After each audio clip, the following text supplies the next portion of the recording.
Olá, dando continuidade à personagem da Bíblia, estamos na segunda parte de Abrão, de pai exaltado, a Abraão, pai de nações.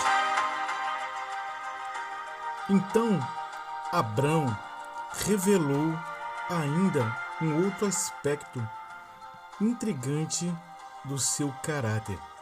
Com medo de que alguém o tentasse matar para tomar sua esposa, Sarai, ele mentiu por ser belíssimo. Ele pediu a ela que dissesse ser sua irmã e não sua esposa. O faraó ouviu comentários sobre a sua beleza e pediu que a trouxesse ao palácio. Gênesis capítulo 12, versículo 11 em diante.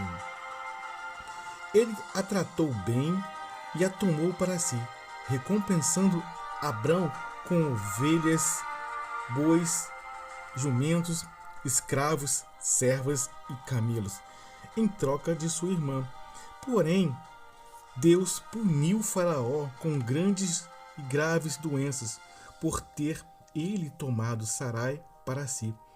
Quando o Faraó descobriu que Abrão havia mentido, ficou furioso, enviou Sarai de volta para Abrão e expulsou toda a sua tribo do Egito. Mais tarde, Abrão teve uma experiência semelhante com Abimeleque, rei de Gerá, uma cidade filisteia perto de Gaza, Gênesis capítulo 20. Após deixarem o Egito, eles retornaram para Negueb, uma região desértica no sul da Palestina, e de lá foram para Betel. Os rebanhos de Abrão e de Ló cresceram tanto que não havia pasto suficiente para todos os animais. Houve então uma desavença entre os pastores de Abrão e os de Ló. Os dois decidiram se separar. Gênesis capítulo 13, versículo 7. Abrão disse a Ló que escolhesse que região ele gostaria de ficar, e Abrão ficaria com a parte que sobrasse. Isso mostra que Abrão vivia pela fé e não pelas aparências. Qualquer que fosse a decisão de Ló, não abalaria Abrão. Ele não estava preocupado com o futuro, pois sabia que tudo estava nas mãos do Senhor. Ló possuía uma tenda, mas não tinha um altar.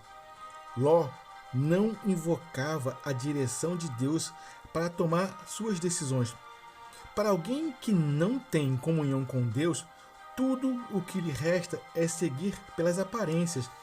Ló, levantando os olhos e visto o que o mundo tinha a lhe oferecer, então Deus convidou Abrão a levantar os olhos e ver o que o céu tinha a lhe oferecer. Ló escolheu um pedaço de terra que acabou perdendo, mas Deus deu a Abrão toda a terra que ainda pertence a ele e a seus descendentes até o dia de hoje. Esse episódio revelou o caráter de Ló. Ele só havia prosperado e conseguido um rebanho porque Abrão havia lhe permitido sair com ele de Harã. Na primeira opção que teve, escolheu o melhor para si e o pior para o tio, demonstrando que em seu coração não havia nem ao menos o princípio da gratidão. Ló escolheu a bacia fértil do Jordão, estabelecendo-se próximo à cidade de Sodoma, na costa do Mar Morto. A Bíblia indica que naquela época tal área era exuberante e fértil, e não o deserto árido que é hoje. No entanto, sobrou para Abrão a terra de Canaã, na planície de Manre, perto de Hebrom. Aquele foi um indício não apenas da generosidade de Abrão e do egoísmo de Ló, mas uma prova de que não é o lugar que faz a pessoa, mas sim a pessoa que faz o lugar.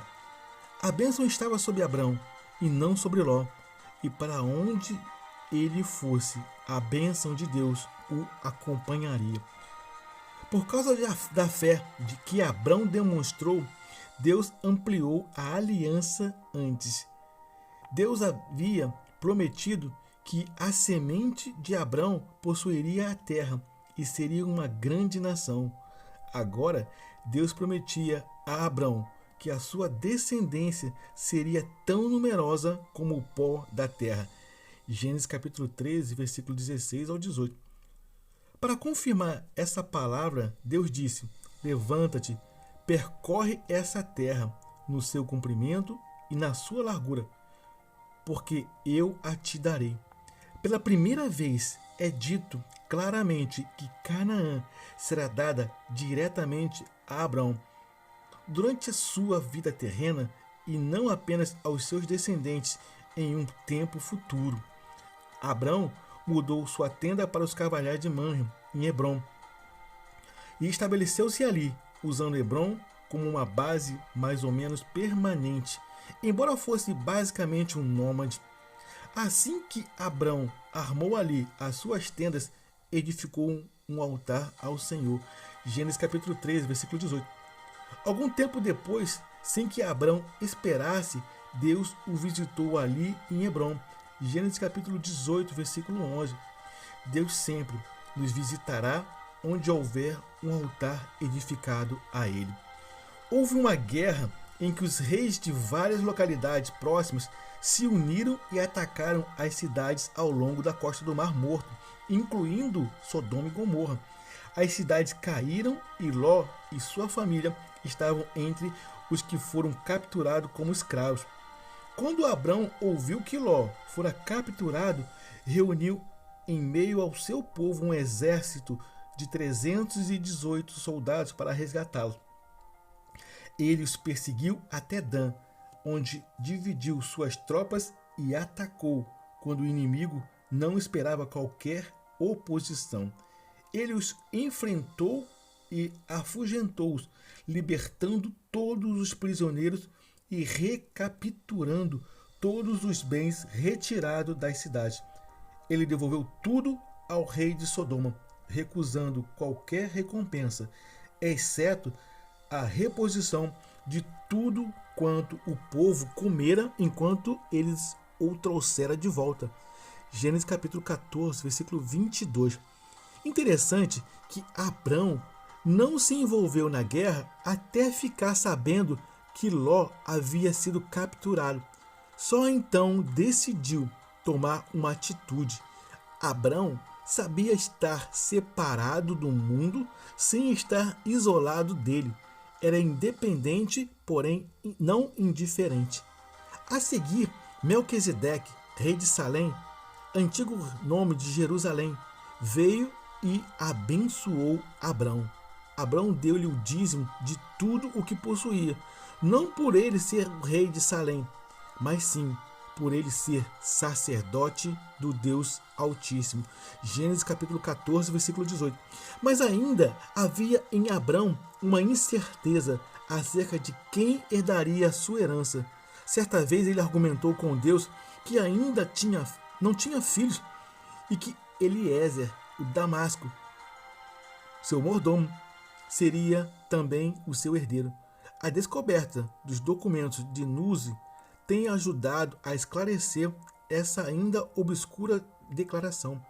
De acordo com o costume hurriano, um casal sem filhos, sem condições de engravidar, poderia adotar um herdeiro, na maioria das vezes um servo que era um escravo, e ele seria responsável pelo sepultamento e pelo luto dos pais adotivos. Se um filho nascesse depois da adoção de um escravo herdeiro, o filho natural iria, é claro, diretamente a esse ponto. Seu herdeiro não será esse.